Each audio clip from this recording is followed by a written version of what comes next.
Hello and welcome to Fitness Protocols with your boy Brando.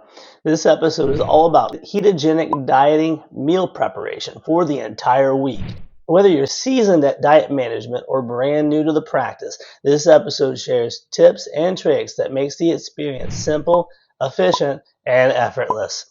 We don't have hours of our life to waste cooking and cleaning after every single meal. This makes proper meal preparation and time management critical for shaving some time off the clock for the rest of our life's endeavors, such as work, family, friends, and fun.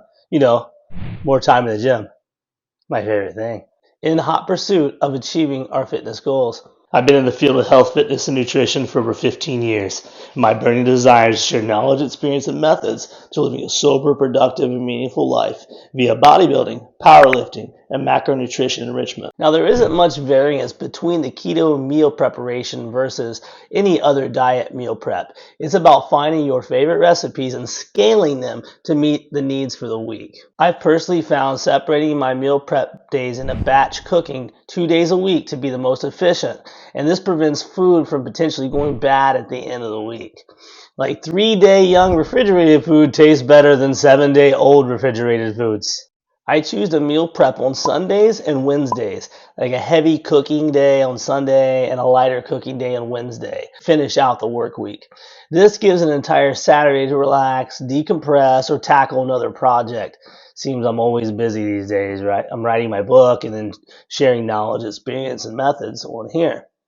Let's talk about what you'll need to make this process effortless. Having a large grill is ideal. You can replicate this process with just a stove too, or if you're like me, you use all your resources, both grill and stove. Note, this works best if you have a lot of freezer space. The more space you have, the more room you have to cook and store. But first, know that meat from mammals harbor parasites. When you get meat from the grocery store, it's impossible to tell whether the meat harbors parasite eggs or not. And cooking doesn't always guarantee that you'll kill them all, especially if you're like me and you enjoy your steak medium rare. Some parasites embed themselves in the muscle tissue of the animal. To combat this and neutralize any potential food threats, you can soak the meat in a marinade of lemon/lime juice and your favorite seasonings, and according to the National Library of Medicine, adding garlic and onions to the marinade aid in fending off threats as well due to the anti-parasitic properties. You must soak the meat for 24 hours to be effective at neutralizing harmful bacteria, parasites, and parasite eggs. Of course, the bonus is it makes the meat taste way better too. I'll be releasing an episode dedicated to parasite removal in the near future, currently trialing some methods and herbal combinations, so stay tuned for the results. Getting started. I like to grill up all my favorite meats: chicken, steak, turkey burger, some hamburger. Fill the grill. The more you can cook, the better, because whatever amount it seeds the next 3 days worth, we can easily freeze. While the meat is cooking, chop up and wash your favorite vegetables. I like power greens such as asparagus, Brussels sprouts, and broccoli. I also really enjoy cauliflower, which is perfect for specialty keto meals I'll mention shortly. I like to cook all my foods in avocado oil to keep my fats up while on the ketogenic diet. I simply create tinfoil satchels, fill with my favorite vegetables, seasonings, and spray with avocado oil, seal them, and throw them on the grill. Easy peasy.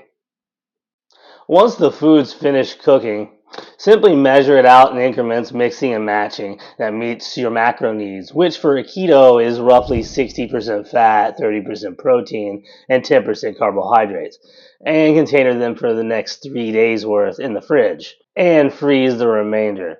Remember, on a strict ketogenic diet, our bodies won't be holding much water weight. Carbohydrates cause water retention and a means to maintain hydration. It's extremely important that we're getting enough minerals if we're consuming 50 or less carbs a day. We should be consuming the following minerals daily: sodium at 2,300 milligrams, potassium 3,500 milligrams, and magnesium at 400 milligrams. Adding some pink Himalayan salt to every meal will be enough to hit our sodium. Most of the potassium will be achieved by eating meat, and a simple supplementation of magnesium will complete our mineral needs. If you meal prep every Sunday, you'll be able to stockpile pre-cooked foods in the freezer that can be used at a later date, saving many hours of your life via trips to the grocery store, cooking, and cleaning dishes. The next worst task, only bested by laundry, but that's just my opinion. Now, eating just plain meat and vegetables is incredibly healthy, but boring. We can break the monotony on Wednesdays or any day you prefer with specialty recipes. Some of my favorites are homemade cauliflower pizza, keto lasagna, and Big Mac salad. I left some links in the episode description with my favorite recipes along with some other helpful links. Another huge benefit, the buildup of Sunday batch cooking can lead to an overabundance. There will be weeks where little cooking is necessary, freeing up loads of time, our most valuable resource. Thanks for watching. If you liked this episode, found it helpful or informative, please hit the like button. It goes a long way to helping me reach others. You may also find these episodes helpful: the keto diet for beginners and the keto recipes and intermittent fasting for weight loss. If you want to see more content like this, hit the subscribe button. I release new episodes as often as possible. Thanks again for watching. Let's grow a stronger mind, body, and spirit one day at a time. Until next time.